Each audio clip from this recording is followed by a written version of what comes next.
Well, I don't think that went the way any of us had expected it to. So, I've thought kind of long and hard about this video before I made it because I watched Game 7, and after the first quarter, I no longer cared about watching it. That was the unfortunate part of Tyrese Haliburton's injury.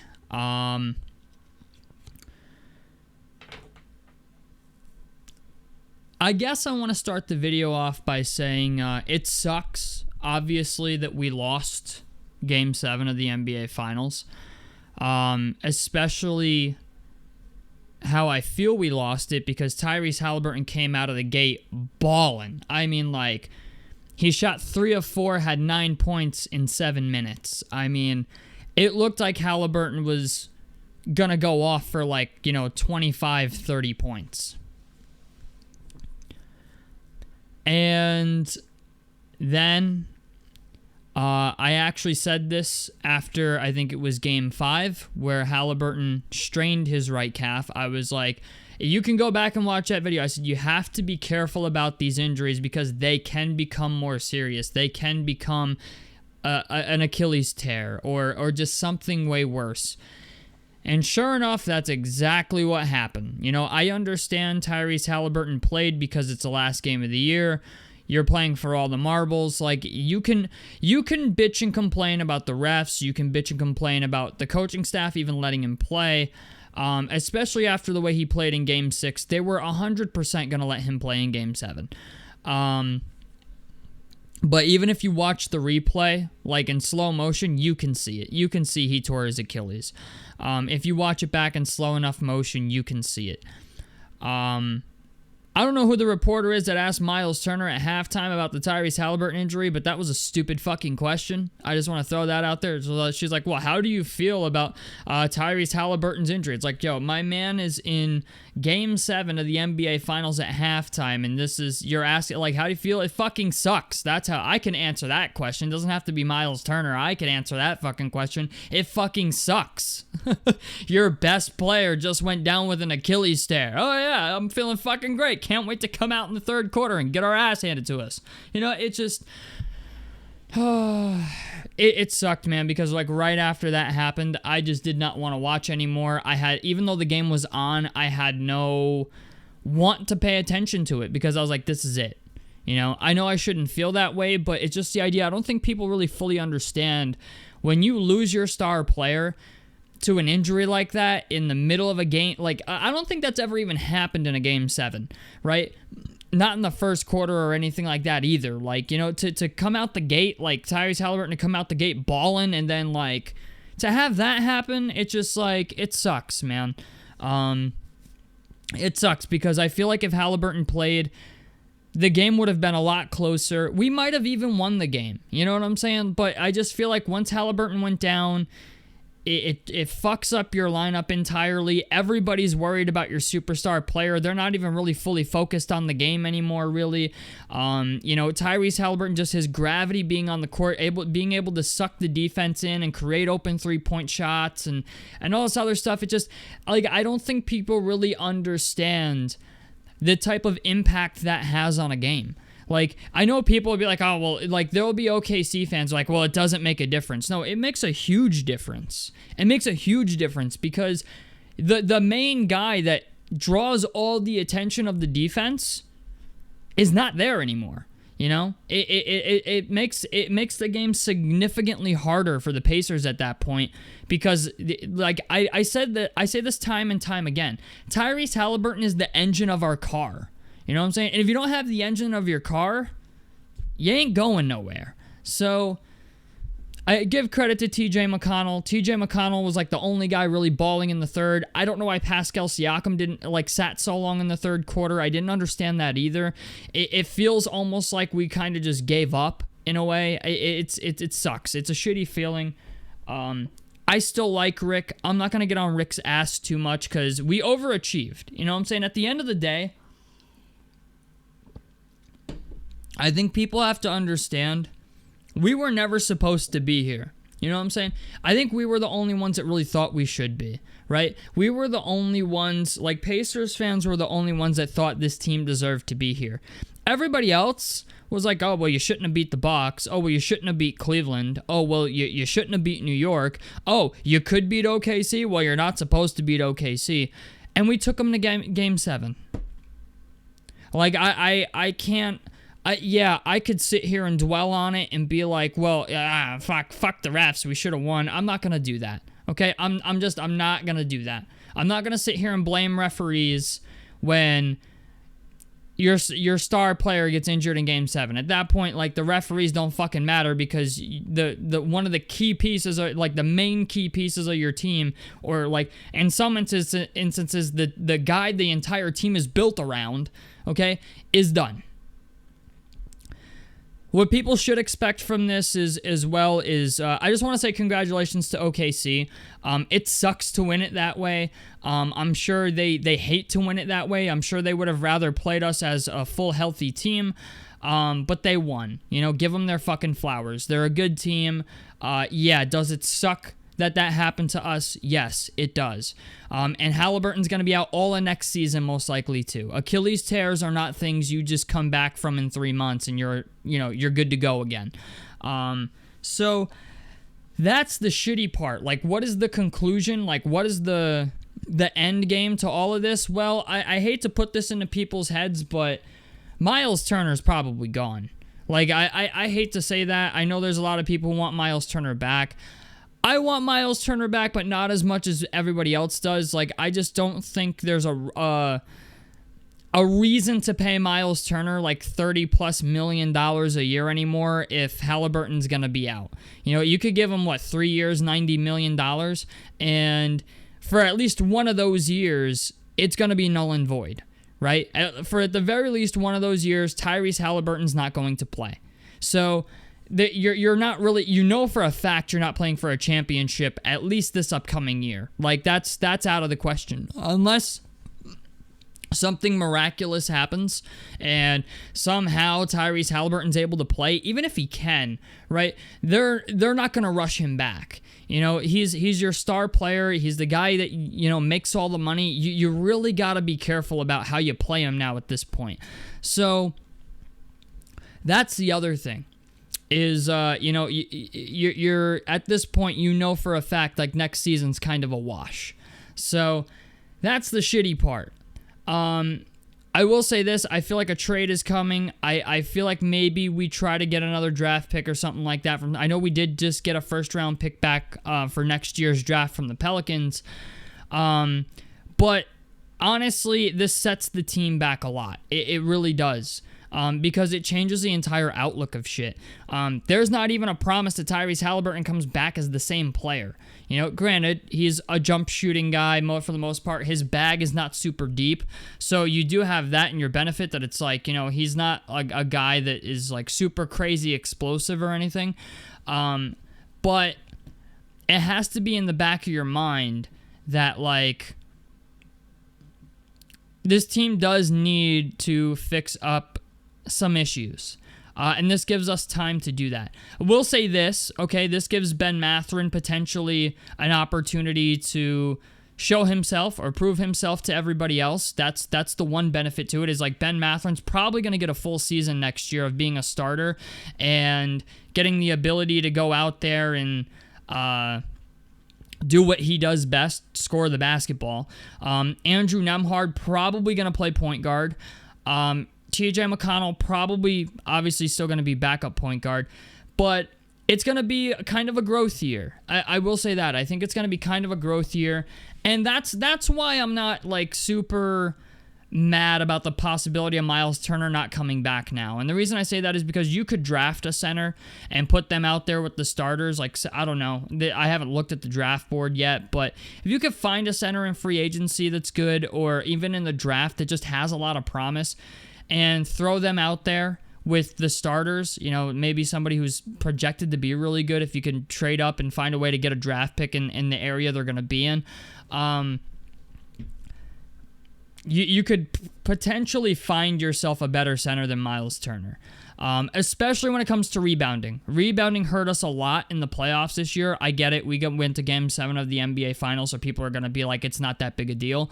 But out of 30 teams in the NBA, we're ranked 28th in rebounding, which is not good. And in the playoffs, you need to be able to play defense. You need to be able to rebound the basketball.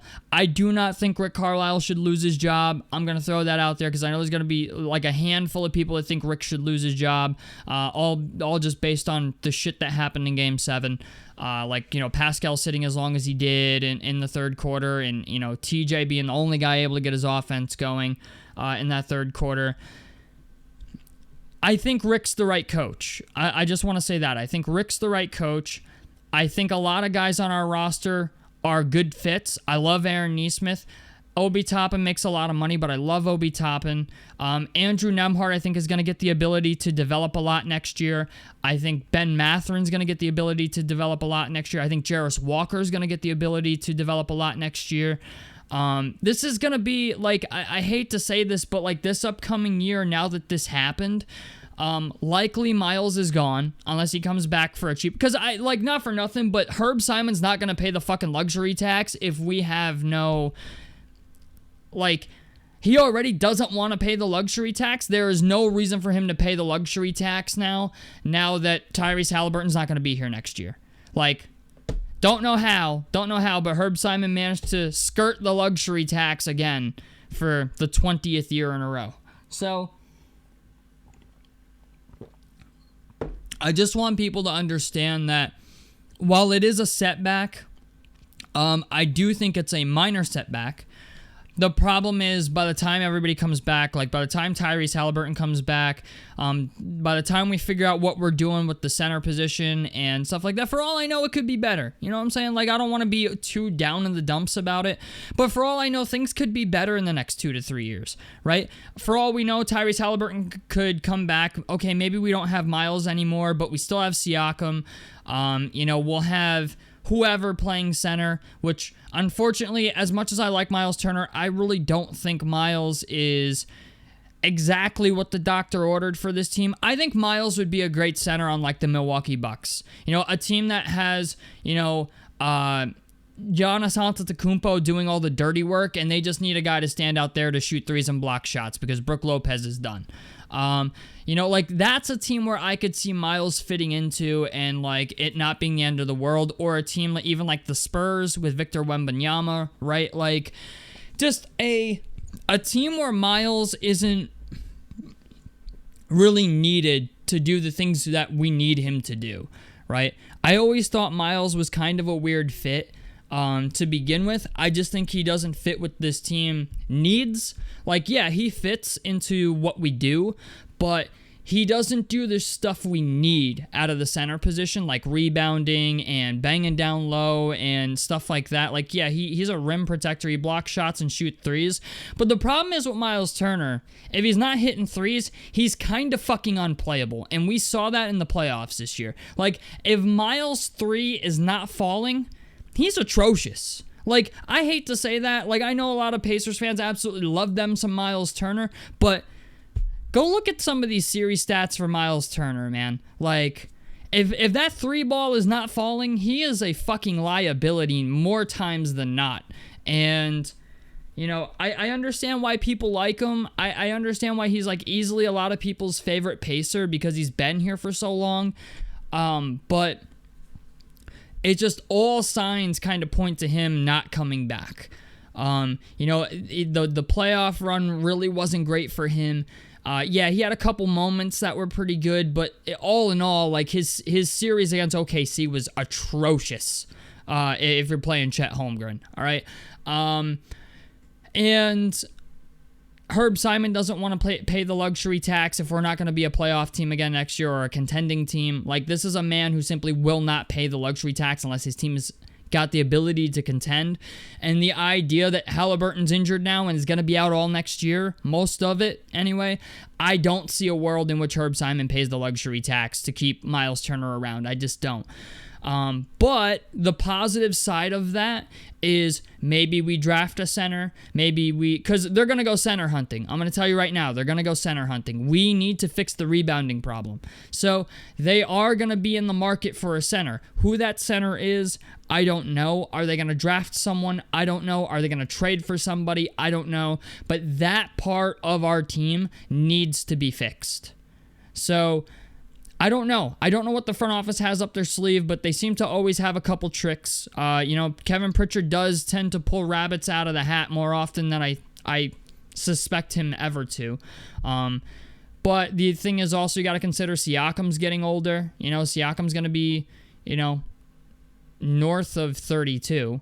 So by the time Haliburton comes back and by the time we make this run again, if it happens.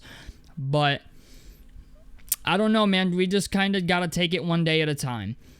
Do not be upset. You know what I'm saying? I get it. It sucks. It really sucks that Haliburton went down with a torn Achilles in Game 7, 7 minutes in.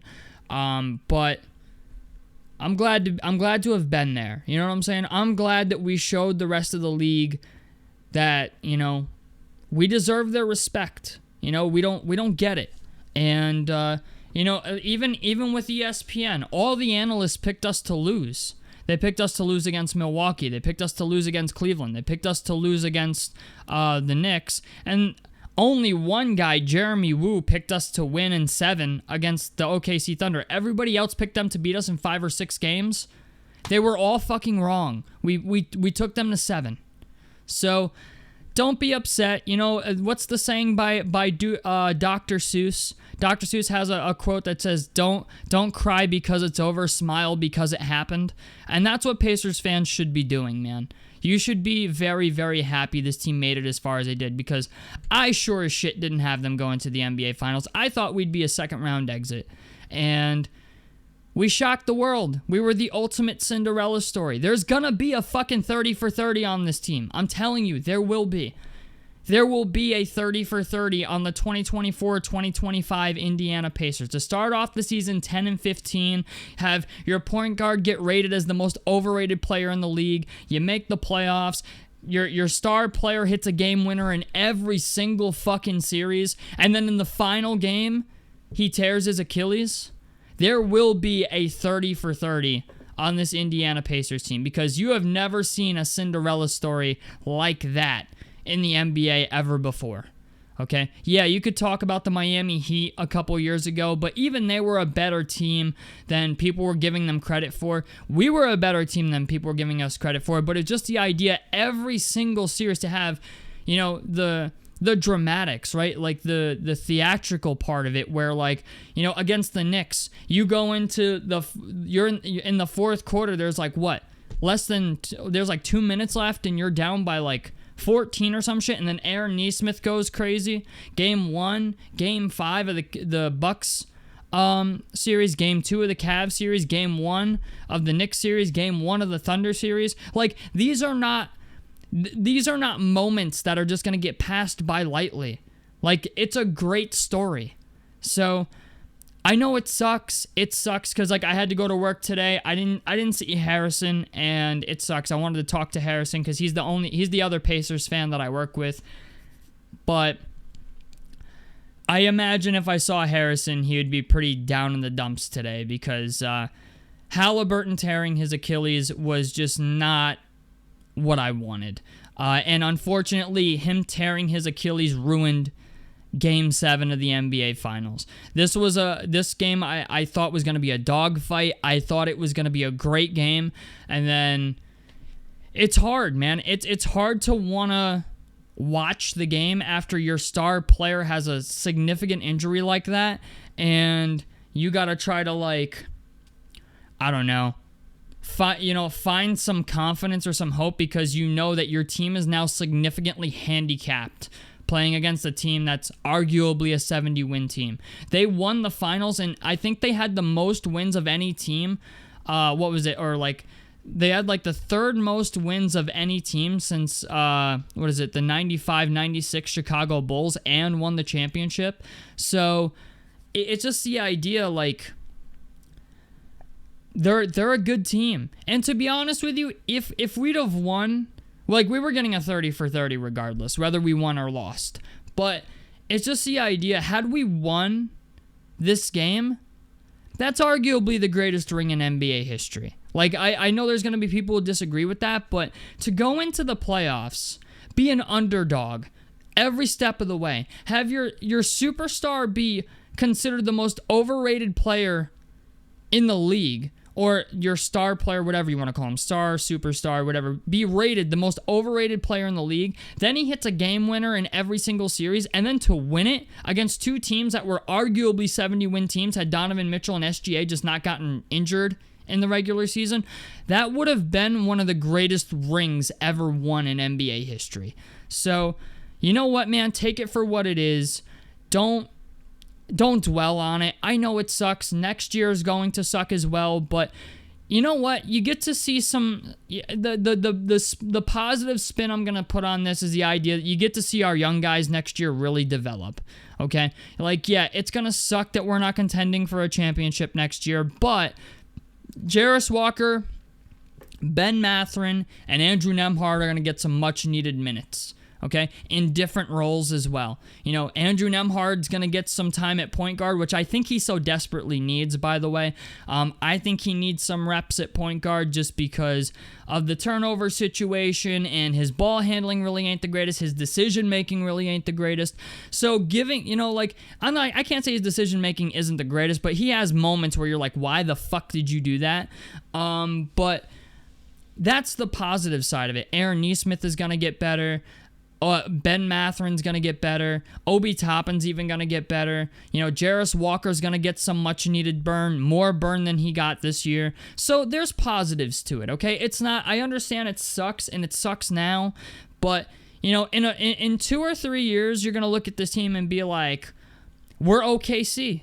We're the Eastern Conference OKC. You know what I'm saying? Yeah, we're still a little bit green around the horns and stuff like that, but it's just the idea, like I said, Dr. Seuss, don't cry because it's over, smile because it happened. And this was easily, I think, the greatest playoff run any of us have ever seen as Pacers fans. As an NBA fan, even. Like, even if I wasn't a Pacers fan, I would say that is the greatest playoff run I've ever seen by any team ever. Because they were underdogs in every single series and found a way to win, you know? So take with it what you want, okay? But here we just have to live for the here and now. And I do feel like this. I will say this: there are some things about this team that I definitely think need to change. The first being the rebounding problem. I think we need to be better at rebounding. I do think we need to be better at defense, but I think that's going to come in due time. I think that's just a thing that will just naturally happen with guys like Drew and Ben Mathurin and Jarris Walker being on the roster. We have Nesmith, right? I think even Siakam, like, these guys are only going to get better at defense. I don't think they're going to get worse. But I will say this. I do think we need a third primary bucket getter. You know, Haliburton can do it, but he's best served as like a 20 and 10, 20 and 12 guy. Siakam can go out and get you buckets, but you really need that third guy that, like, if something happens to Haliburton, like what happened in Game 7, you have something to lean back on. And yes, we're a very, very good team, but in situations like that, that's where you want, like, Ben Mathurin to become the guy that we all expected him to be. And I'm not saying that he still can't be that guy. It's just the idea that those are the moments. You know what I'm saying? Like, those are the moments you need, you know, I don't know, a Kevin Durant and Anthony Edwards, a guy like that where it's like, okay, it's my turn. Like, you know, like, okay, Haliburton went down. Haliburton's done. Somebody else needs to step up. And the problem is the only guy we have is Siakam and whatever really Mathurin can give us. Andrew Nembhard, I'll give Andrew Nembhard his flowers. Andrew Nembhard has his moments, and so does TJ McConnell. Obi Toppin's another guy that can go off. The problem is you need consistency, and a lot of these guys aren't super consistent. Andrew Nembhard's not consistent on offense. Obi Toppin, in the regular season, he's really good. In the playoffs, he's had some consistency issues. Miles Turner, I don't even want to talk about Miles Turner. But Ben Mathurin, inconsistent. Like, if you could just get a third option that's a consistent 20-point-per-game guy, Outside of Siakam, just to put him next to Haliburton, so Haliburton can continue to do what he does and have at least a reliable second option next to Siakam. I think that would be a very big deal. And who knows? You know what I'm saying? We could just leave shit the way it is and let our guys develop, and maybe that's what that becomes. But there was a lot of glaring issues this playoff run, and we made it further than a lot of people thought we would, so I can't be mad about that. We made it further than even I thought we would. Like when we started off the season, first 25 games in, we're like 10-15. I'm like, I don't know. Like, I was talking about Rick Carlisle's job. I was talking about we might not even be a fucking playing team. We were playing so bad. And then the turn of the new year, something happened. We were like one of the, I think, top 3. I think we were like the second best team in the league since January 1st after that. So, just goes to show you, man. You don't always know what the outcome's going to be. So, tell me what you guys think about this down below in the comment section below. A like helps me out. Subscribe if you guys want to see more on the Fast Break Report. And I'm out of this motherfucker. Peace, guys.